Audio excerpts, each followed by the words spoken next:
السلام علیکم ورحمۃ اللہ وبرکاتہ نحمدہ ونصلی علی رسولہ الکریم۔ حضرت عبداللہ ابن مبارک رحمۃ اللہ علیہ کے متعلق آتا ہے کہ ایک شخص ان کے پاس آیا کہ میرے اوپر 700 درہم قرض چڑھ گیا ہے۔ لوگوں نے بھی سفارش کی کہ یہ شخص مجبور ہے، اس کے اوپر 700 درہم قرض چڑھ گیا ہے، تو اس کی آپ مدد فرمائیں۔ تو انہوں نے اپنے منشی کو لکھا کہ اس شخص کو 7000 درہم دے دیں۔ قرض تھا 700 اور انہوں نے خط لکھا، خط میں لکھا کہ اس کو 7000 درہم دے دیں۔ جب وہ شخص منشی کے پاس پہنچا تو منشی نے پوچھا آپ کو کتنے پیسوں کی ضرورت ہے، کتنے درہم کی؟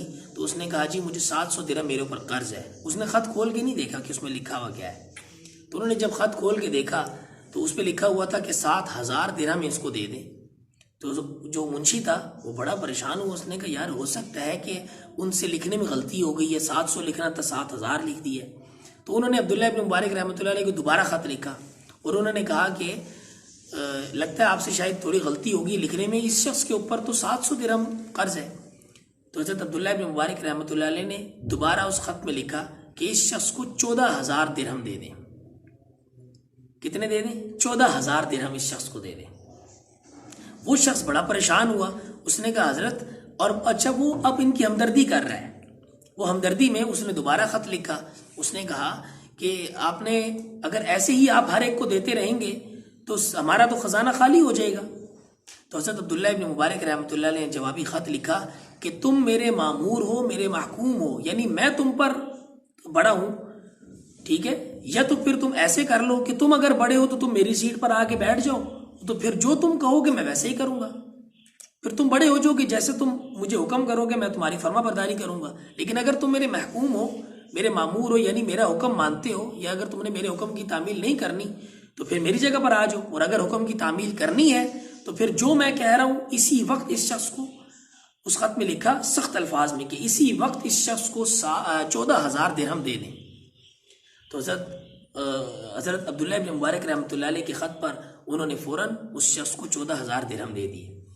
اور حضرت عبداللہ ابن مبارک رحمۃ اللہ علیہ نے فرمایا کہ تم دنیا کے مال و متاع کو دیکھ رہے ہو، دنیا کی ثروت کو دیکھ رہے ہو، دنیا کا قیمتی ہونا دیکھ رہے ہو، اور میں آخرت کے ثواب کو دیکھ رہا ہوں کہ آخرت میں اس کا مجھے کتنا ثواب ملے گا۔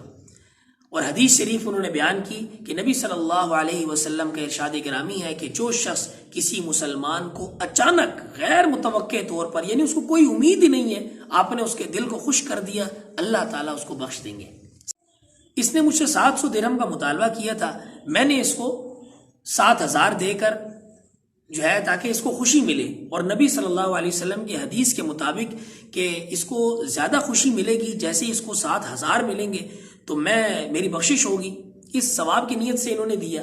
لیکن جب اس کو معلوم پڑ گیا، جب انہوں نے خط کھولا منشی نے ان کے سامنے، تو انہیں معلوم ہو گیا کہ 7000 درہم ہے، تو میں نے دراہم کی مقدار کو بڑھا دیا، 14000 کر دیا، کیونکہ اس کو 7000 کا پتہ چل گیا تھا، تو اس کو جب 14000 ملیں گے تو یہ اس سے بھی زیادہ خوش ہوگا۔ تو یہ حضرت عبداللہ ابن مبارک رحمۃ اللہ علیہ کا لوگوں پر خرچ کرنا اور اتنی بڑی نیکی کرنا اور ثواب صرف اللہ سے اس کی امید رکھنا۔ ایک بار حضرت عبداللہ ابن مبارک رحمۃ اللہ علیہ خلفائے عباسیہ جہاں پر اکثر ٹھہرا کرتے تھے، رقہ جگہ کا نام ہے، بہت سرسبز و شاداب جگہ تھی، وہاں تشریف لائے۔ پورے شہر کو علم ہوگا کہ حضرت عبداللہ ابن مبارک رحمۃ اللہ علیہ تشریف لائے ہیں۔ ہارون الرشید کی باندی وہاں سے یہ سب تماشا دیکھ رہی تھی کہ ان کے آتے ہی پورا شہر وہاں پر رش لگ گیا، جمع غفیر آ گیا وہاں پر۔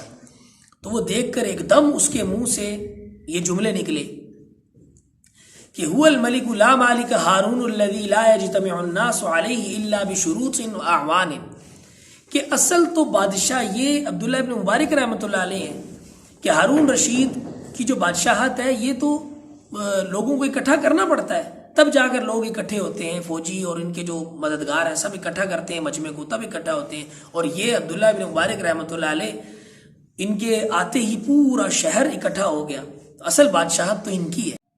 حضرت عبداللہ ابن مبارک رحمۃ اللہ علیہ نے ایک دفعہ کسی شخص سے قلم لیا اور شام میں قلم لیا، اب اس کو واپس دینا بھول گئے۔ جب مرو پہنچے، ایک جگہ سفر میں جا رہے تھے، مرو ایک جگہ کا نام ہے، وہاں پہنچے تو ان کی نگاہ قلم پر پڑی، تو انہوں نے کہا یہ تو میں قلم اس شخص کا تھا، میں اسے واپس دینا بھول گیا۔ وہیں سے واپس گئے، سینکڑوں میل سفر کیا، واپس گئے اور جا کر اس قلم کو واپس لوٹایا. اور اس زمانے میں ہماری طرح آج کل کی طرح گاڑیاں اور بائکس وغیرہ تو نہیں تھے، گھوڑوں پر خچروں پر سفر ہوتا تھا. تو اتنی مشقت کی صرف ایک پین یا ایک قلم کی واپسی کے لیے. تو یہ ان کا اخلاقی بہت بڑا رتبہ ہے اس چیز کا کہ چھوٹی سی چھوٹی چیز کو بھی واپس لوٹا کر تشریف لائے. حضرت عبداللہ ابن مبارک رحمۃ اللہ علیہ کا معمول تھا اکثر حرمین شریفین کی زیارت کرنا، کثرت سے زیارت کرتے تھے.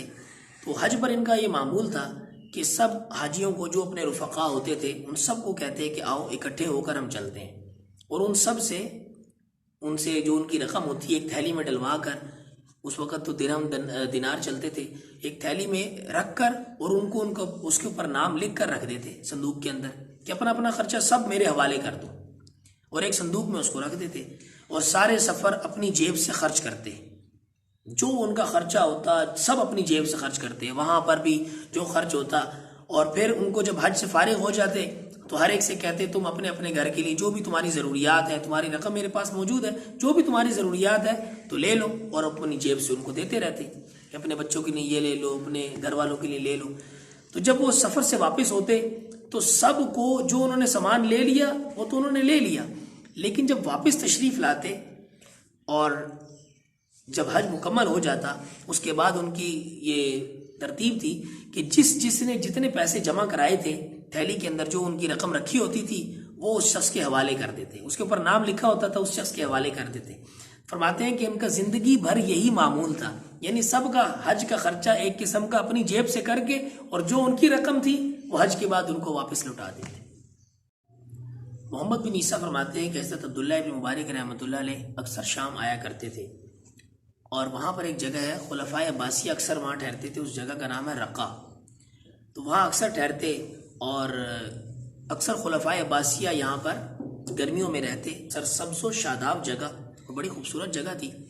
تو وہاں پر ان کے پاس ایک نوجوان اکثر آتا، علم حدیث بھی سیکھتا اور ان کی خدمت بھی کرتا. تو ایک دفعہ ان کا وہاں ٹھہراؤ ہوا، جب انہوں نے وہاں قیام کیا تو اس نوجوان شخص کو انہوں نے نہیں پایا، وہ شخص وہاں پر موجود نہیں تھا. انہوں نے پوچھا لوگوں سے کہ وہ شخص کہاں ہے، تو پتہ کرنے پر ان کو پتہ چلا کہ یہ جو نوجوان شخص تھا اس نے کسی سے 10 درہم لیے تھے اور اس کو واپس نہیں کر سکا، اس نے جیل بھجوا دیا. انہوں نے اس شخص نے پیسے واپس نہیں کیے تو اس نے دعویٰ کر دیا، ان کو پکڑ کر گرفتار کر لیا اس نوجوان شخص کو. تو حضرت عبداللہ ابن مبارک رحمۃ اللہ علیہ بڑے پریشان ہوئے کہ اچھا یہ والا معاملہ ہے. تو وہ گئے اور اس شخص نے پیسے دینے تھے اور اس سے کہا کہ بھائی اس کا کتنا قرض ہے، کہ جی 10 درہم قرض ہے.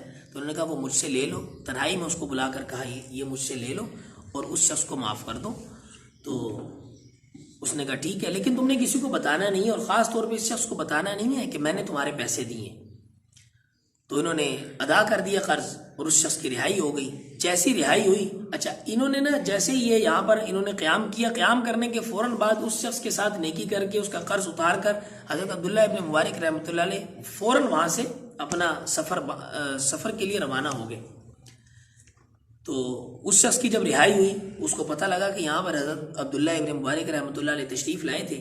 اسے بڑا رنج ہوا کہ میں تو ان کی محفل لازمی اٹینڈ کرتا تھا، میں ان سے حدیث سنتا، اب میں آج محروم ہو گیا. تو فوراً اس شخص سے رہا نہیں گیا، فوراً حضرت عبداللہ ابن مبارک رحمۃ اللہ علیہ کے پیچھے چلا گیا اور ان سے ملاقات ہوئی. انہوں نے پوچھا ہاں بھائی کہاں تھے تم، نظر نہیں آئے. اب انہیں ساری نیکی کی خبر ہے اپنی، لیکن پتہ ہونے کے باوجود ایسے انہوں نے ظاہر کیا جیسے مجھے علم نہیں ہے. تو انہوں نے کہا، اس شخص نے کہا کہ مجھے کسی شخص کے پیسے دینے تھے اور میں ادا نہیں کر سکا تھا، مجھے انہوں نے جیل بھیج دیا. ابھی کسی شخص نے، نیک آدمی نے میرے یہ قرض اتارا اور میری رہائی ہوئی ہے، تو مجھے آپ کے آنے کا علم ہوا، میرے سے رہا نہیں گیا، میں حاضر ہو گیا. تو انہوں نے فرمایا حضرت عبداللہ ابن مبارک رحمۃ اللہ علیہ نے، تم خدا کا شکر ادا کرو، اس پر اللہ تعالیٰ کا شکر ادا کرو، اللہ تعالیٰ نے تمہیں رہائی عطا فرمائی. اور محمد بن عیسیٰ کہتے ہیں کہ حضرت عبداللہ ابن مبارک رحمۃ اللہ علیہ کے فوت ہونے کے بعد اس خبر کی، یعنی اس قصے کا اس شخص نے ہمیں بتایا جس شخص کو منع کیا تھا کہ آپ نے کسی کو بتانا نہیں ہے. اس نے ان کی وفات کے بعد، حضرت عبداللہ ابن مبارک رحمۃ اللہ علیہ کی وفات کے بعد اس قصے کو بتایا.